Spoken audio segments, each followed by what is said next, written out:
Hola amigos de Cambios Profundos, y ya estamos aquí en un lunes más, este día lunes 9 de diciembre, 11 en punto de la mañana, y estamos en el día 326 del devocional.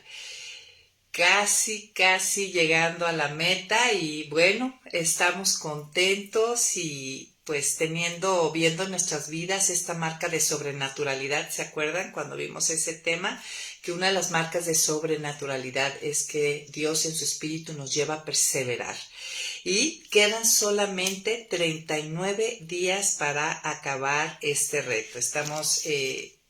Queremos llegar hasta el día 365 y pues esperemos, aquí estamos muy contentas de haber estado caminando juntas y esto no se acaba hasta que se acaba. Y hoy estamos en la segunda parte de por qué Dios permite el dolor. Y comentábamos la clase el lunes pasado que en verdad qué bueno ha sido que dar espacio e ir minuciosamente y detalladamente, no tanto como quisiéramos, pero de una manera un poco más profunda, entendiendo por qué Dios permite el dolor. Y la semana pasada hablábamos de que la realidad es que hay muchos problemas en este mundo, mucha maldad que produce sufrimiento. Eso es innegable, es una realidad. Y la pregunta que siempre se levanta, tanto para los hijos de Dios como para los que no conocen a Dios o no han vivido la reconciliación, es esta pregunta: ¿cómo puede ser que un Dios bueno, amoroso, todopoderoso exista y que tanta maldad a la vez exista? ¿Qué no debería ese Dios eliminar toda esa maldad que produce tanto sufrimiento? Y entendimos la semana pasada, o estamos entendiendo, la relevancia, la importancia de saber contestar a esta pregunta, porque el no contestar de una manera bíblica correcta me puede llevar a terminar en una conclusión de que Dios no existe. Y sabemos que en los últimos tiempos la palabra dice que muchos apostatarán de la fe, es decir, dejarán de tener fe en Jesucristo. Entonces, tanto como para hijos como para propios o extraños, digamos, es sumamente importante saber contestar bíblicamente esta pregunta y tener una cosmovisión clara, bíblica, fiel a la palabra de por qué Dios permite el dolor y qué papel juega el sufrimiento en la vida de los hijos de Dios. Entonces, vamos a recordar rápidamente que había 4 buenas razones por las que Dios permite el dolor.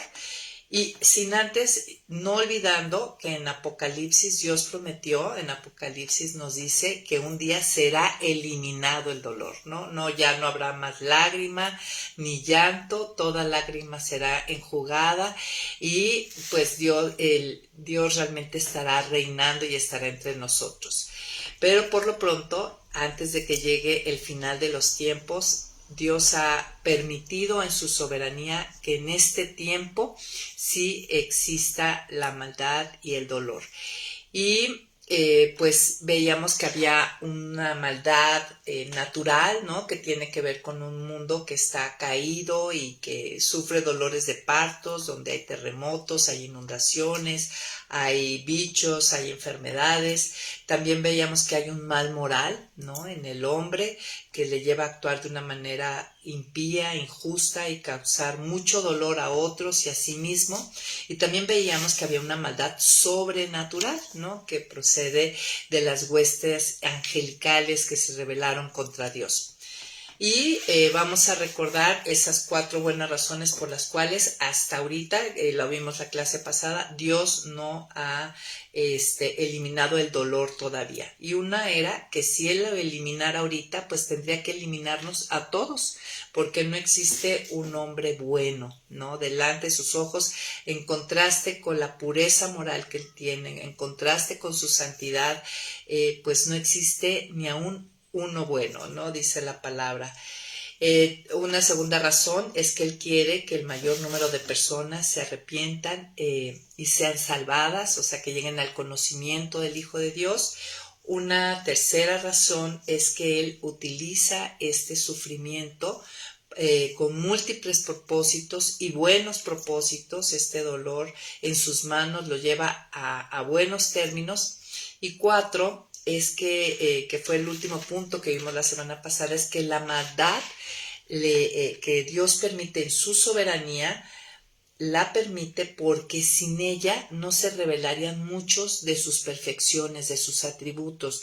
Nosotros no podríamos entender o conocer de su gracia si antes no recibiéramos gratuitamente algo que no nos hemos ganado, ¿no? No conoceríamos de su misericordia, o sea, que Él no nos trata, no nos da lo que nos merecemos.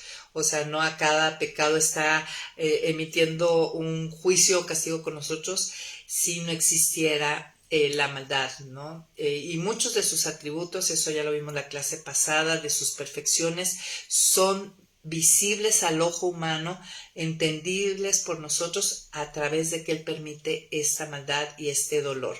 Entonces, en pocas palabras, es decir, lo permite para que la gloria de Dios sea evidente al hombre. Y bueno, gracias amigos que se están conectando. Rigoberta, gracias por estar aquí. Nosotros podríamos decir en esta breve introducción, como dice, a la luz de lo que hemos estado viendo, como dice Romanos 11. Recordemos que los 11 primeros capítulos de Romano nos describen todas las bondades que Dios despliega para la salvación del hombre, ¿no? Cómo a los enemigos los adopta y los vuelve amigos y los vuelve a hijos, cómo es la redención, cómo es la justificación. Aquí tenemos 11 capítulos en Romanos donde estamos viendo el ABC del amor activo de Dios a un hombre que le ha dado la espalda, ¿no? Un hombre que, siendo evidente, como dice Romanos 1, siendo evidente el Creador, Dios ha levantado dioses falsos, hechos a su imagen y semejanza, y ha adorado a la creación antes que al Creador. Y después de describir todo este rescate a través de 11 capítulos, y al final del capítulo 11, en el versículo 33 y 36, termina el apóstol Pablo escribiendo en cuanto a que tiene que ver con esta maldad que Dios permite y que causa dolor. Dice, qué profundas son las riquezas de la sabiduría y del conocimiento de Dios. Cuán insondables o incomprensibles son sus juicios e inescrutables sus caminos. Porque ¿quién ha entendido la mente del Señor? ¿O quién ha sido su consejero? ¿O quién le dio a él primero para que él tenga que devolverlo? Ciertamente todas las cosas son de él, por él y para él. A él sea la gloria por siempre. Amén. Entonces, Pablo cierra toda esta sección hablando de que finalmente la existencia de la maldad, o sea, del pecado, esta condición caída, este juicio que él trae en Edén, cuando el hombre, teniendo Adán y Eva, teniendo la revelación plena y completa de Dios, deciden darle la espalda, pues es finalmente, lo permite porque la existencia de la maldad lo hace a él más glorioso. El Hijo de Dios, o sea, nosotros, el adoptado, el que ha sido reconciliado con él, debe gozarse de todo lo que hemos sido librados. Y pues por eso cierra esta sección de Romanos con esta exclamación de alabanza en cuanto a las profundidades de la sabiduría de Dios y que son incomprensibles o insondeables muchos de sus juicios y caminos. Aunque en la clase pasada hablábamos que sí hay respuestas, sí hay de alguna manera o muchas maneras la escritura sí nos explica por qué Dios permite el dolor, y aunque muchos utilizamos Deuteronomio 29:29 que habla que las cosas ocultas le pertenecen a Dios, y hablábamos y nos decía Tranchini que que deberíamos amigarnos con el misterio, está bien, pero también hay respuestas claras y contundentes en la escritura a por qué Dios permite el dolor, y es lo que estuvimos haciendo la semana pasada, lo haremos este lunes y continuaremos también el próximo lunes. Finalmente, las buenas noticias que podemos darle a cualquier persona es que Dios es soberano. todo lo que está sucediendo, mis dolores, mis sufrimientos, la maldad, todo está dentro de sus propósitos y de su plan para su gloria. Su gloria es el bien mayor por encima de todo, el propósito mayor, ¿no? Que sea desplegado a través de nuestros ojos y de toda la creación, todo lo que Él es, el creador, ¿no? Y el bienestar de su pueblo. O sea, el dolor, el sufrimiento, también Dios lo utiliza para bienestar de su pueblo. Aquí lo interesante es entender que mi reacción a la aflicción y a la adversidad revela frecuentemente la condición de mi corazón, ¿no? La perspectiva que yo tengo acerca de la vida, es decir, mi cosmovisión, y también mi reacción a la aflicción y la adversidad refleja el conocimiento que tengo acerca de Dios. El buen conocimiento o el mal conocimiento, ¿no? Si tengo al Dios de mi imaginación o tengo en mi mente una idea clara del Dios bíblico, de quién es Él. Pero bueno, la clase pasada, después de esta breve pero sentido introducción, vamos a orar para empezar. Gracias Edith, Alma y todas nuestras amigas que están aquí, para empezar ya con lo que toca este día. Este fue un pequeño repaso de lo que estuvimos viendo la semana pasada. Señor, estamos aquí delante de ti, abriendo tu escritura y pedimos que tú añadas bendición a la lectura de ella, que nos des entendimiento y que puedas tú formar, Señor, a través de tu palabra y de tu espíritu, una comprensión acerca de por qué tú permites el dolor. Y que, pues, Señor, podamos decir, como dice Santiago, considerarnos dichosos cuando nos encontremos en diversas pruebas, Señor. Pero nunca llegaremos a decir como Santiago describe en el capítulo 1, versículo 12, o sea, de esta manera, si antes nuestro entendimiento no es forjado y formado en la comprensión de este tema, Señor. Bendice este tiempo, te lo pido en el nombre de Jesús. Amén. Ahora sí, la clase pasada nos quedamos con una pregunta en el aire. ¿Qué debo hacer cuando no entiendo a Dios o cuando Él permite que sucedan cosas aparentemente injustas o dolorosas en mi vida o en los que me rodean, ¿no? Hay veces que estamos muy desasegados, no porque nos sucede a nosotros, sino porque a alguno de nuestros seres cercanos y queridos está sucediendo algo de mucho sufrimiento y se levantan cuestionamientos, no entendemos por qué, y ante esto un primer paso es recordar su carácter, quién es Él.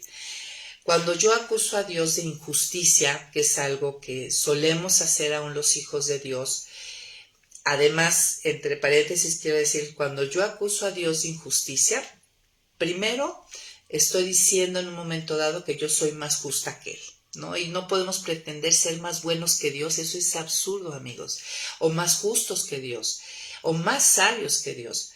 Pero algo muy importante es que debemos de evitar esto porque me puede llevar a amargura con Él. ¿Se acuerdan cuando estuvimos hace unas semanas hablando de las emociones que surgen de las discusiones? Veíamos que una emoción que surge es la amargura ante la injusticia.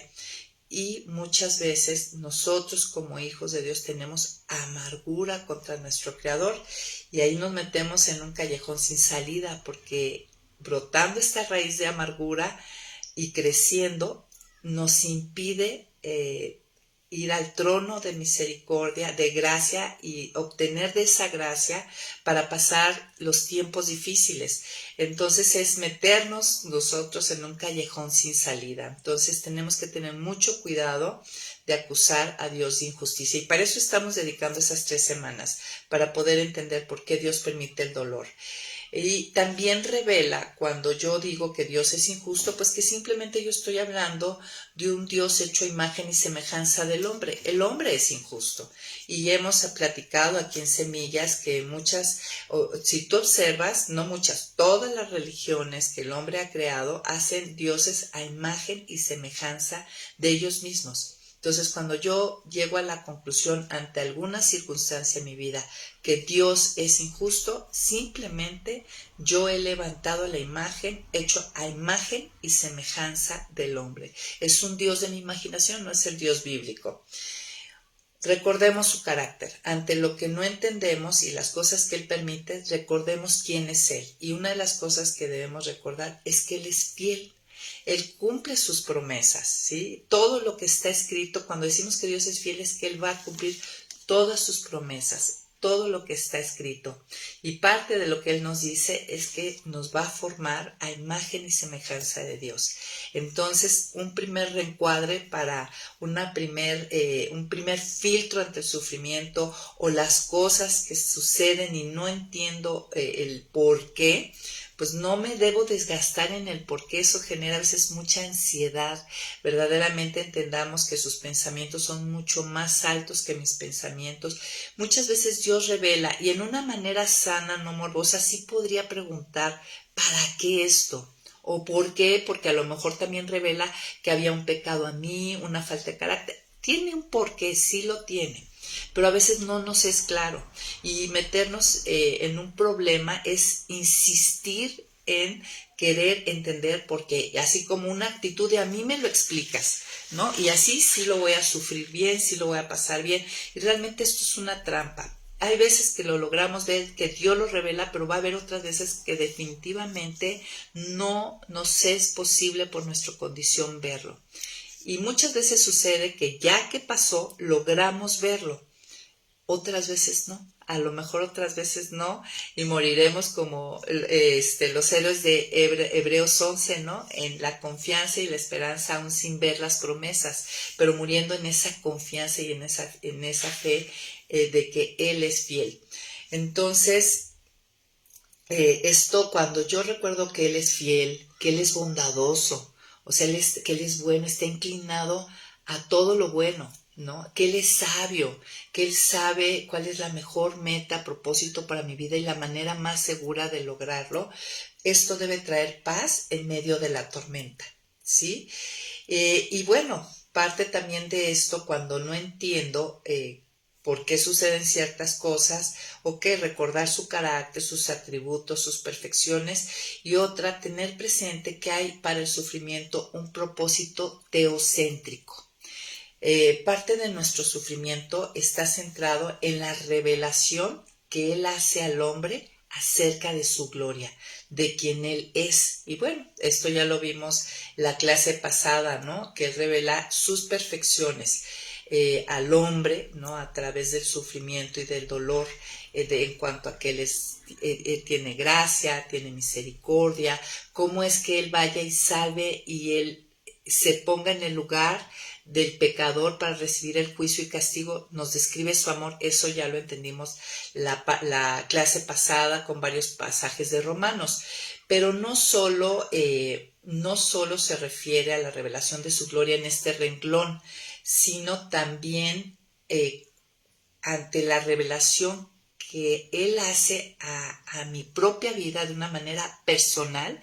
Cuando estoy en sufrimiento y yo experimento lo que Él dice en su palabra, su fortaleza, su acompañamiento, su sostén, su guía, o cómo Él de repente de la nada calma la tormenta, ante mis ojos es revelado el grandioso Padre y Dios que tengo. Y también es revelado a los que me rodean y ven, están alrededor mío, ¿no? Esos testigos que están viendo la vida de esta hija de Dios. Pero esto no va a ser posible, o esto es solamente posible que sea revelada su gloria para mí y los que me rodean, solamente si mi respuesta ante el sufrimiento es la correcta, ¿no? Depende de esta respuesta. Si yo estoy tirada en la lona, pataleando, amargada porque es injusto, o deprimida porque tengo el concepto equivocado, veíamos la semana pasada que si sufro entonces Dios no me ama, o dejando que la culpa me maneje, ¿no? Decíamos que el padre de mentira es el acusador, pensando que si desobedecí, que la obediencia está íntimamente relacionada con el sufrimiento, sí y no, ¿no? Esto ya lo vimos en la clase pasada. Claro que la desobediencia trae ciertas consecuencias naturales, ciertos dolores de cabeza naturales por las malas decisiones, pero muchas veces los dolores que yo sufro, veíamos la clase pasada, los sufrimientos que Dios permite a mi vida, no tienen que ver porque vengo de una vida terriblemente pecaminosa o de un pecado en especial. Ya vimos, simplemente hay que ver a todos los profetas, a Job, tenemos varios testimonios, testigos y testimonios en la Escritura, ¿verdad? Entonces, es muy importante cómo yo voy a responder a la aflicción. Y yo respondo cuando entiendo que hay un propósito teocéntrico que tiene que ver con la revelación de su persona, de su gloriosa persona, que sea evidente a mis ojos y de los que me rodean. Ahora, la pregunta sería, ¿cómo en términos prácticos? ¿Cómo le damos gloria a Dios en un momento de dolor? Pues confiando, ¿no? Y confío cuando yo recuerdo sus atributos, sus perfecciones, perseverando, ¿no? Perseverando. Y yo persevero cuando yo permanezco en la vid, aún y a pesar, ¿no? No quejándonos, ¿no? Continuando con nuestras disciplinas espirituales, ¿no? Siguiendo caminando, ¿no? Esta es una marca de sobrenaturalidad. Resistiendo, ¿cómo le doy gloria a Dios en momento de dolor? Resistiendo la tentación de irme a refugiar en alguno de mis ídolos para aminorar o encontrar un pedacito de placer en medio del sufrimiento. Y miren, para muestra basta un botón. Me gustaría que si tú tienes la oportunidad, vayamos a este pasaje de la Escritura de Daniel en el capítulo 3, donde están estos amigos de Daniel, Sadrach, Mesach y Abednego, que ellos al negarse, al postrarse el estatua y adorarla, fueron mandados al horno de fuego. Y vamos a leer el pasaje. Y aquí vamos a entender cómo había un propósito. Es un ejemplo perfecto y exacto de los propósitos teocéntricos que Dios tiene cuando permite el dolor y el sufrimiento. Imagínate que, o sea, ponte en el lugar de estas personas, ¿no? Si no adoras a la estatua, tú vas a ir vivo al horno de fuego, a morir ahí quemado.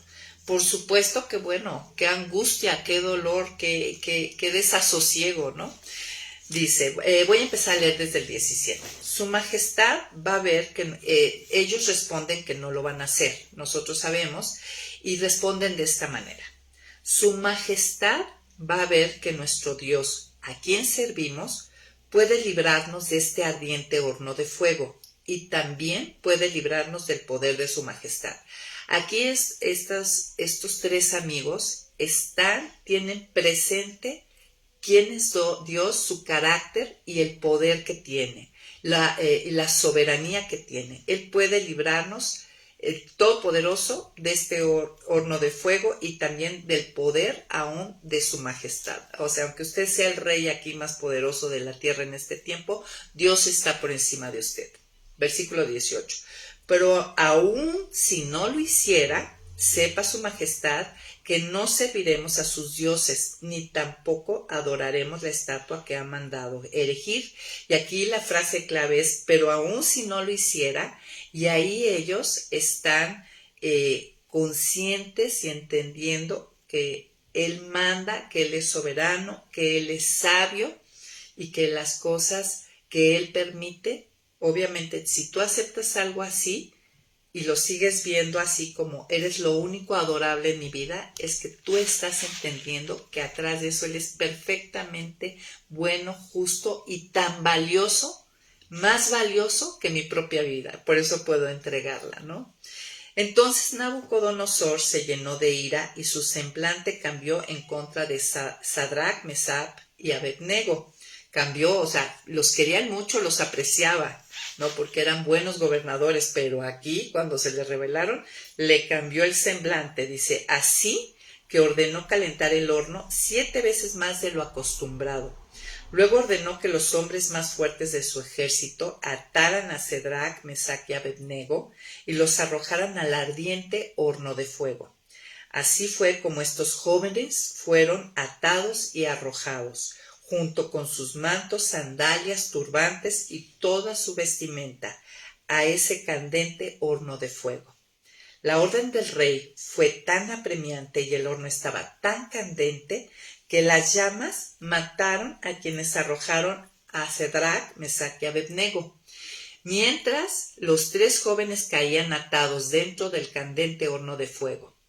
El rey Nabucodonosor se espantó y rápidamente se levantó y dijo a los de su consejo, o sea, que estaban ahí presenciando la ejecución de estos desobedientes que no adoraban la estatua del rey: ¿acaso no eran 3 los jóvenes que arrojaron atados al fuego?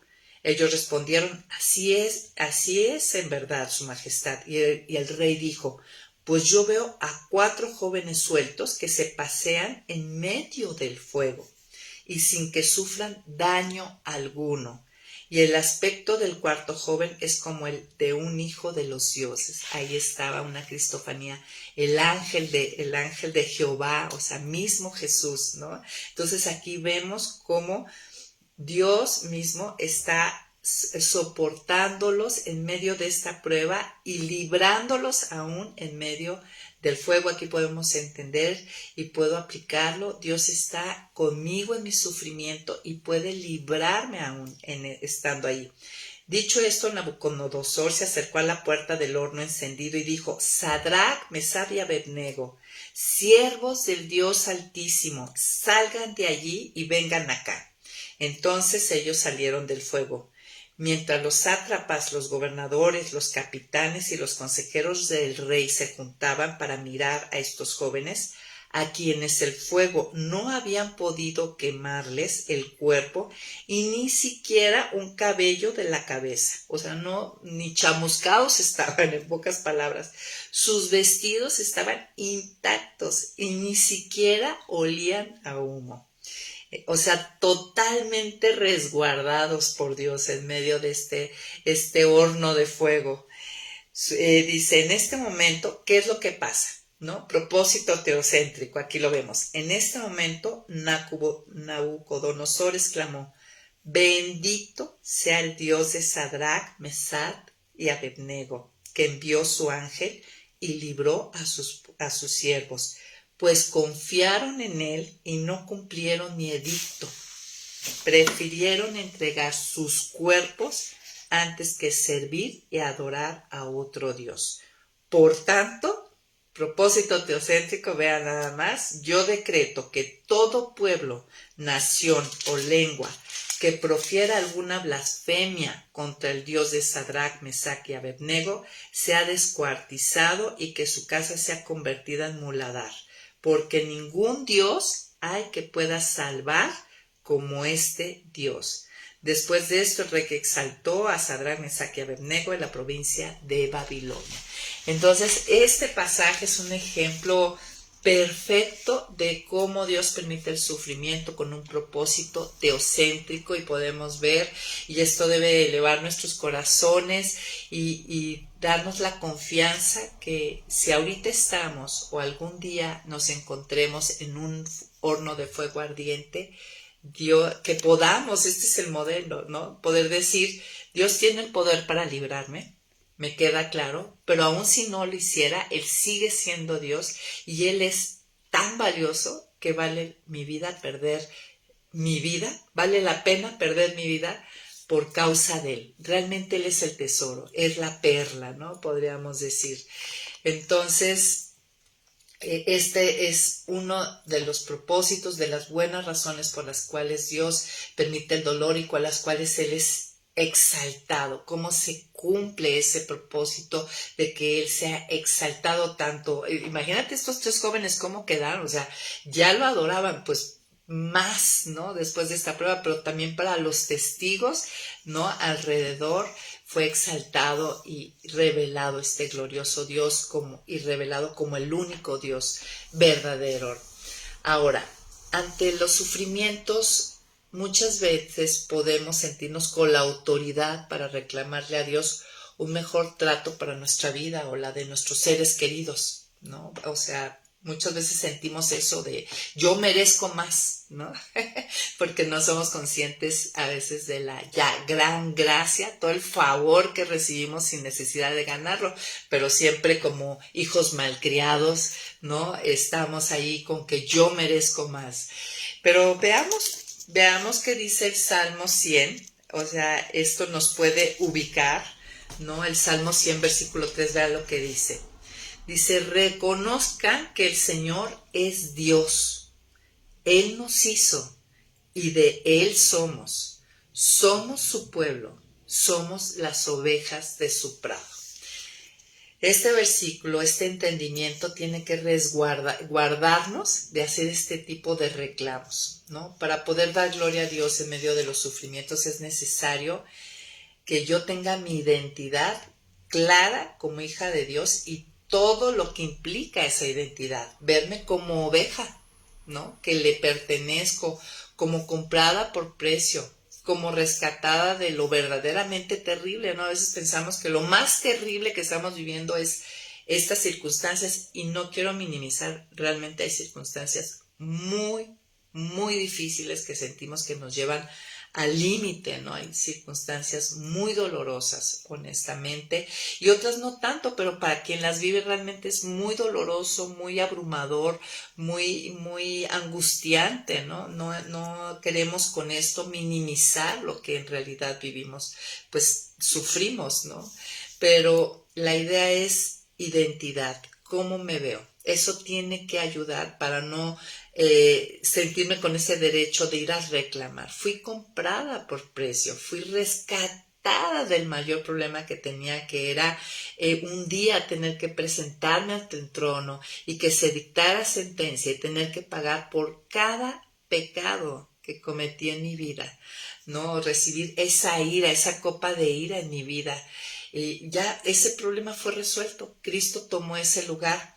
Me veo como una sierva, como fue la madre de Jesús. Hágase conmigo conforme a tu voluntad, como tú has dicho, aun cuando ella sabía que aún peligraba su vida, su reputación, toda su vida. Puedo llegar a ese punto, me veo como sierva, como embajadora, como representante. O no me importa, estoy sufriendo, me tiro al piso y hago berrinche y hago patada y digo lo que se me ocurre, degradando el nombre de mi Dios y a quien represento. Me veo como esa carta de presentación, como que entiendo que los demás ven a Cristo a través de mi vida. Identidad, amigas, importante para no andar con este sentir de ir a reclamarle a Dios por el trato injusto que yo creo que tiene a mi vida. Miren, si no tenemos clara la razón de nuestro ser, de nuestro rescate, será difícil resolver este problema del dolor en mi vida, ¿no? O en los que amo o me rodean. Y la pregunta es contestarla siempre, ¿para qué existo? ¿Cuál es el propósito? ¿Para qué fui rescatada? ¿Para qué fui comprada por precio? Si yo vivo para el aquí, para la ahora y para el hoy, para este mundo, pues el sufrimiento va a ser un invasor en mi vida que por supuesto que no lo voy a querer y voy a estar en un berrinche y una pataleta y en una amargura y una frustración y una vida paralizada, desgastada y desperdiciada, ¿no? La cosmovisión es muy importante y a eso es lo que estamos apuntando a través de estos estudios y de estas semanas que estaremos contestando esta pregunta. Mira, quiero que me acompañes a Romanos 14, 7 y 8. Miren, la antigua idea cristiana de que existimos para su gloria, ¿no? O sea, bíblica, que nuestros antepasados, los primeros creyentes, pudieron entenderlo y por eso pudieron enfrentarse a Nerón y a muchas pruebas, a muchas persecuciones. La verdad es que hoy se ha desvanecido. Pero no del todo, porque les quiero decir que en el siglo XIX, en el siglo XX, fue el siglo donde más mártires, más gente a morir por Cristo ha habido que los primeros 1900 años de la historia, ¿no? Esto es una marca de sobrenaturalidad, pero en general dentro de los hijos de Dios, de las cristianos, de la cultura cristiana, se ha extinguido esto porque ha entrado mucho en la filosofía de este mundo, ¿no? Hemos reemplazado este principio de que mi vida vivo para la gloria de Dios, para que los demás puedan verlo a Él a través de mi vida, ha sido reemplazada por la creencia de que Dios existe para cuidarme y sostenerme y mimarme, ¿no? Dios sirve para mis intereses y para servirme. O sea, en pocas palabras, Se voltearon los papeles, porque yo estoy aquí para sus intereses, para sus propósitos y para servirlo. No al revés. Andamos un poco de repente medias confundidas y extraviadas en esto. Yo creo que una idea que nos daba Tranchini me encantó. Tenemos que repasar en ese margen de nuestra cosmovisión, soy de otro. Y decía él que nos animáramos a vivir el resto de nuestra vida meditando en esta verdad. Soy de otro, le pertenezco, fui comprada, ya no vivo para mí, vivo para él. ¿Y saben qué? Y que es la mejor meta que podemos tener, ¿no?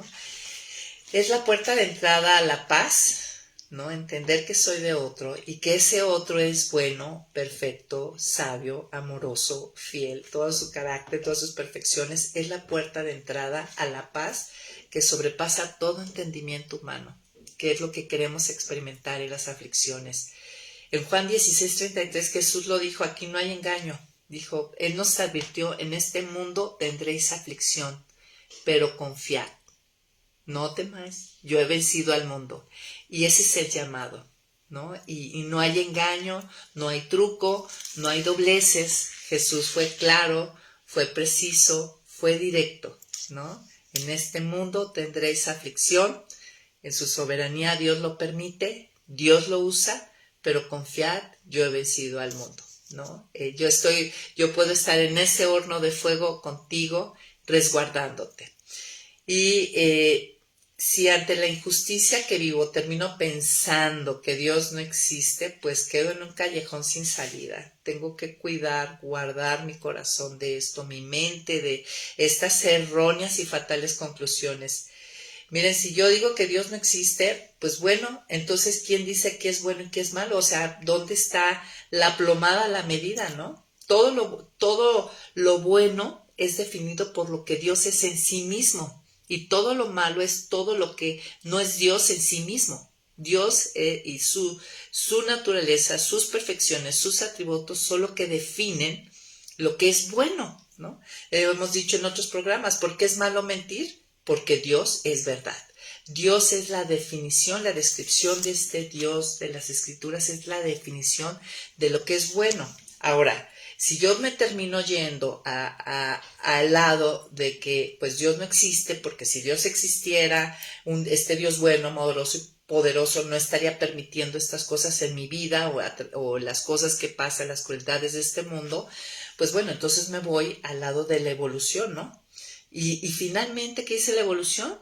La evolución dice que aquí prevalece y sobrevive el más fuerte, ¿no? Así que si el más fuerte pasa sobre mis derechos, pues ¿qué hay acaso eso es malo? Entonces, ¿por qué sufres? ¿No? O sea, entramos en, este es motivo de gran charla y pensar y filosofar, pero nos metemos en un callejón sin salida. Guardemos nuestra mente, nuestro corazón, de ir en esta dirección de estas conclusiones tan erróneas y tan dañinas, ¿no? Pasando a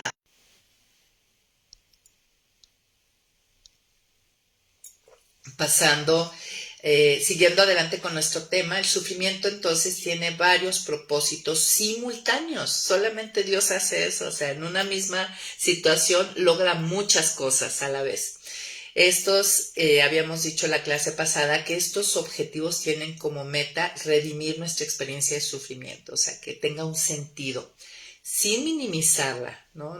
Como les decía, no es que estemos aquí negándolo o minimizándolo, el sufrimiento. Y Dios lo hace para transformarlo en algo valioso. Y ya vimos un primer propósito que ya lo estuvimos aquí platicando, el teocéntrico. También hay un propósito antropocéntrico. ¿A qué se refiere? Está centrado en aquello que nosotros obtenemos como producto de la experiencia dolorosa. ¿Sí? La clase pasada hablábamos de que las alegrías no forjan nuestro carácter. Qué padre, Dios las permite, es parte de la vida, de los colores de la vida, ¿no? Pero no son precisamente forjadores de carácter, perfeccionadores de carácter. No es algo que me lleve a ser transformada de gloria y gloria, al proceso de santificación. En cambio, la experiencia dolorosa, Dios la utiliza y sí produce esto en nosotros, ¿no? Entonces hay un beneficio antropocéntrico por ejemplo, a través de diferentes circunstancias dolorosas, Dios me quita mis ídolos, me lleva a amarlo más a Él, a conocerlo más profundamente, ¿no? A terminar como Job, de oídas te había oído, pero ahora verdaderamente te conozco, a crecer en fe, ¿no? Cuando vemos ese rescate, imagínate, después de estos amigos de Daniel ya reconocían a Dios como la perla preciosa, pero después de esa prueba, pues su fe obviamente fue más robusta, o sea, tiene buenos propósitos, también nos transforma en mejores amantes, ¿no? Me gustó esto. Si recuerdan, en 1 Timoteo 1:5, aquí dice que el propósito de nuestra instrucción es que el propósito de todo esto, de estudiar la escritura, de sentarnos y llevar un libro, de juntarnos en un grupo de discipulado, de congregarnos, de escuchar predicaciones, hay un propósito central. Y no es que estudiar nada más a la persona de Jesús, ¿no? Y relacionarnos con Él, claro que sí, pero mira lo que dice, pues el propósito de este mandamiento es el amor que nace de un corazón limpio, de una buena conciencia y una fe sincera. O sea, el propósito de toda la instrucción es que nos convirtamos en mejores amantes de Dios y de los demás, ¿no? Amarás a Dios sobre todas las cosas y a tu prójimo como a ti mismo, ¿no? El propósito de este mandamiento es el amor que nace de un corazón limpio. Y la idea, cuando vemos los propósitos antropocéntricos, yo te invito que este día pienses en las diferentes dificultades que has pasado y lo que Dios ha logrado en ti, en la formación de tu carácter, a través de esas dificultades. Haz una línea, haz una hojita, hazlo. Te va a llevar a apreciar el sufrimiento y a entenderlo. Y la idea es que lleguemos a decir, como dice el Salmo 119:71, me es bueno haber sido afligido, ¿no? Ahora, ¿cómo mi aflicción contribuye a parecerme más a la imagen de su hijo, Pues ahí Tranchini mencionaba algo que me encantó. Dios contribuye a través de las aflicciones, Dios contribuye a debilitar mis fortalezas. Dios debilita mis fortalezas y fortalece mis debilidades, ¿no? Mis fortalezas propias de mi carne son lo que más me estorban para depender de Dios, para la obediencia a Dios y para seguirlo a Él. Entonces, mucho del sufrimiento ayuda a entrar a ese orden, a ese horno ardiente, desintegra, ¿no? Deshace esas fortalezas y me hace humilde, vulnerable, dependiente, ¿no? Y me lleva a ver al que verdaderamente es fuerte. Entonces, esto es sabiduría pura, amigas, ¿eh? Mejores metas, fines y propósitos y la manera más segura de lograrlo. Miren, somos llevados a confiar en Dios cuando las cosas no van bien, depender de Él y no de mí, ¿no? Eso es algo que se logra en los propósitos antropocéntricos. Por ejemplo, Pablo, ¿no? Pablo aprendió a no confiar en Él por medio del sufrimiento, este aguijón que tenía y otras cosas que pasó, lo llevaron a realmente entender que tenía que depender de Dios. ¿Y nosotros cómo estamos en eso? ¿Hemos entendido eso? El gran problema que tenemos es que somos demasiado autosuficientes. Nuestro gran problema es que confiamos demasiado en nosotros mismos. Pues no nos preocupemos, Dios nos va quitando esto, no nos permite que se nos vayan quitando cosas como a Job, para forjar un carácter más fuerte, más robusto que le dé gloria a Él. Tomando el ejemplo de Job, ¿no? Vemos en Job cómo Dios permitió que el enemigo le fuera quitando cosas y de hecho solamente le dejó a la esposa que el Satanás decide dejarle nada más a la esposa porque Dios le dijo únicamente su vida no se la quites, su salud, sus posiciones, todo, o sea, le pudo haber quitado a la esposa, pero Satanás decidió dejarla porque iba a ser instrumento, ¿no? Porque la esposa llega un momento que le dice, vas a mantener tu integridad a Dios, vas a seguir siendo leal a este Dios que permite esto en tu vida, maldice a Dios y muérete, ¿no? Y por eso Satanás le dejó ahí a la esposa. Pero Dios le va a quitar, Dios permitió esto en Satanás y Satanás va quitando cosas, ¿no? Claro, Satanás no sabe, el diablo no sabe, no entiende la sabiduría de Dios, Dios permite esto porque está forjando todavía más el carácter de este buen Job, que ya era un hombre perfecto, ¿no? De buenos caminos. Permitió que fuera apachurrado, ¿no? Al máximo para revelar y sacar lo que había en su corazón. ¿Y qué vemos? Que Job dice, Dios dio, Dios quitó, bendito sea el nombre de mi Señor. En todo esto no maldijo a Dios. Esto que la esposa le estaba animando, ¿no? Ya no seas leal a Dios, maldice a Dios y muere, haz cualquier cosa por acabar esto. Él lo apachurró la vida en extremo y salió esto. Pero después de esto, Dios permite que lleguen los amigos, ¿no? Sigue forjando, puliendo todavía más su diamante. Los diamantes se hacen, el carbón se vuelve un diamante bajo presiones sumamente fuertes dentro de la tierra, en las entrañas de la tierra, ¿no? Entonces aquí Dios está todavía, ya era una piedra preciosa, Job, pues, pero se está llevándolo a ser diamante y está todavía forjándolo más cuando permite que estos amigos vayan a darle sus consejos y donde lo llevan al límite, ¿no? Lo empiezan a cuestionar y a decir que si él está así es porque ha pecado, ¿no? Que ellos están mucho con esta idea de la retribución. Los lleva al límite de sus fuerzas, es llevado al límite de sus fuerzas por medio de estos amigos, al punto donde entonces Job empieza, donde muchos estamos, ¿no? Pidiendo explicación a Dios. O sea, ¿por qué? ¿Por qué permitiste esto? Y ahí es donde Dios sale, le contesta, se revela, ¿no? Y ya Job empieza a enmudecer, ¿no? Lo empieza a confrontar. ¿Quién soy yo? ¿Quién eres tú? Y todavía lo lleva un paso más adelante. Dios sigue formando ese diamante y en esa condición, en esa miseria en que estaba, le dice, ahora tú ora por estos amigos que muy mal han venido a darte sus consejos y sus puntos de vista. Y él lo hace. Y después de eso, no, así como diciendo, producto terminado, alta calidad, producto hecho a mano por Dios. Y después de eso es cuando él le restaura todo. Entonces tenemos este segundo propósito antropocéntrico, ¿no? Lo que resulta en mí a través del sufrimiento. Para cerrar esta sección vamos al último objetivo, el objetivo otrocéntrico, ¿no? Se enfoca en nuestro prójimo, lo que ellos obtienen por causa de nuestro dolor, ¿no? Muchos verán a Cristo a través de lo que hemos pasado o como los testimonios que muchas veces tenemos.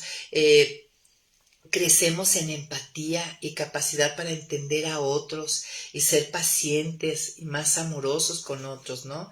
De hecho, aún Jesús murió con pasó por esto mismo. Fíjense, ahí en Hebreos 2, versículo 17-18, aún Jesús, recordemos que él era 100% Dios, 100% hombre, y este 100% hombre Dios Padre permitió que fuera perfeccionado, o sea, para poder tener compasión y ser ese sumo sacerdote que podía tener empatía y compasión y entender las tentaciones de los que acudían a él, porque él también pasó por sufrimiento, dice aquí.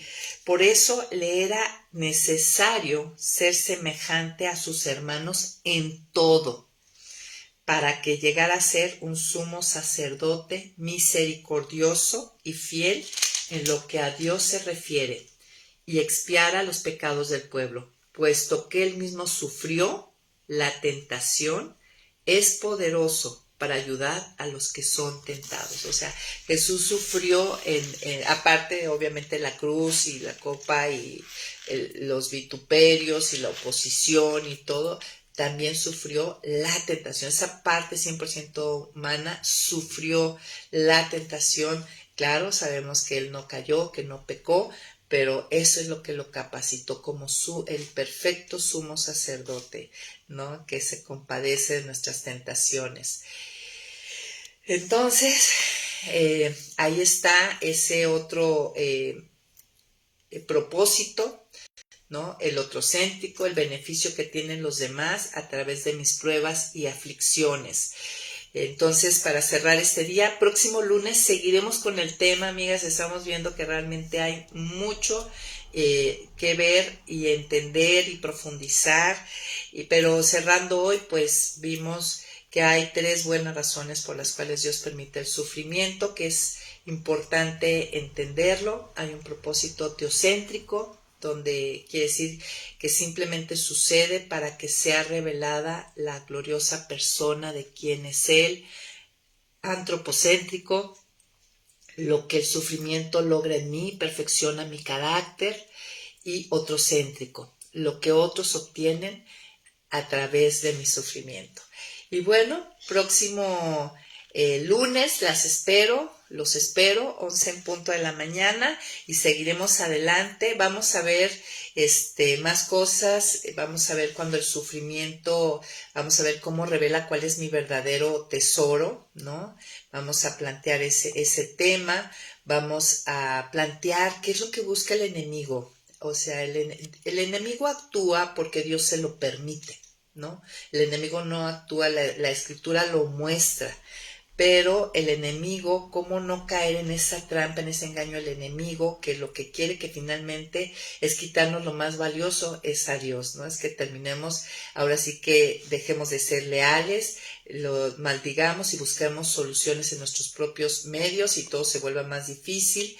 Vamos a ver también cómo Dios a veces utiliza a nuestros enemigos, a gente impía para perfeccionarnos, y vamos a cerrar esta sección con el maravilloso pasaje de Santiago 1 del 2 al 4, donde encontramos un mapa, un Google Maps de por dónde ir y por qué dentro del sufrimiento. Muchas gracias por estar a todos y nos vemos próximo lunes 11 en punto de la mañana. Bye bye.